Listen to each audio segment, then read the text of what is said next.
মাগুরায় ধর্ষণের শিকার হওয়া শিশুটি আর নেই। ইন্না লিল্লাহি ওয়া ইন্না ইলাইহি রাজিউন।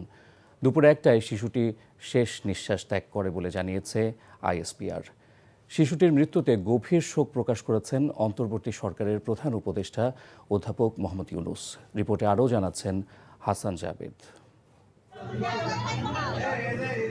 গত বৃহস্পতিবার মাগুরায় বোনের শ্বশুরবাড়িতে বেড়াতে গিয়ে ধর্ষণের শিকার হয় ৮ বছরের একটি শিশু। সেদিনই শিশুটিকে অচেতন অবস্থায় মাগুরা হাসপাতালে ভর্তি করা হয়। পর্যায়ক্রমে তাকে ফরিদপুর মেডিকেল কলেজ ও ঢাকা মেডিকেল কলেজে চিকিৎসা দেওয়া হয়। অবস্থা খুবই সংকটাপন্ন হলে ৮ই মার্চ তাকে ঢাকার সিএমএইচে ভর্তি করা হয়। সেখানে লাইফ সাপোর্টে ছিল সে। বৃহস্পতিবার শিশুটির হৃদযন্ত্র 3বার বন্ধ হয়ে যায়। প্রথম 2বার হৃদযন্ত্র কার্যকর করা গেলেও তৃতীয়বার আর হৃদযন্ত্রের স্পন্দন ফিরিয়ে আনা যায়নি।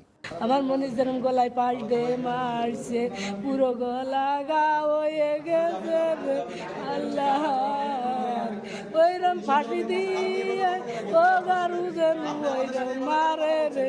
শিশুটির পরিবারের সদস্যরা মৃত্যুর সময় হাসপাতালে উপস্থিত ছিল। তারা এই ঘটনার দ্রুত বিচার দাবি করেন। সুস্থ একটা মেয়েকে সে তার বোনের বাসায় গেছে, সে আজকে সে লাশ হয়ে বাড়িতে ফেরত যাচ্ছে। তো এই যে একটা নিষ্ঠুরতম হত্যাকাণ্ড, নিষ্ঠুরতম ধর্ষণ, এটার সঙ্গে যারা জড়িত ছিল প্রত্যেকেরই শাস্তি হওয়া উচিত এবং এই শাস্তি সর্বোচ্চ শাস্তি। বাচ্চাটাকে যে বাসায় রেখে আসি বোঝাতে পারবো না কিরকম আমরা আসলে ফিল করি।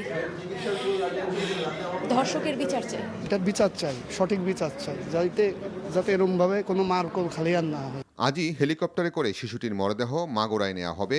শিশুটির দাফন সম্পন্ন না হওয়া পর্যন্ত অন্তর্বর্তী সরকারের উপদেষ্টা ফরিদা আক্তার সেখানে থাকবেন বলে জানিয়েছেন আইন উপদেষ্টা। ওই কষ্ট কেমা দেখবো রে ওরে আল্লাহ। Hasan Jabed, NTV news, Dhaka. এই ঈদে জামা জুতো অ্যাক্সেসরিজের ডিসকাউন্ট।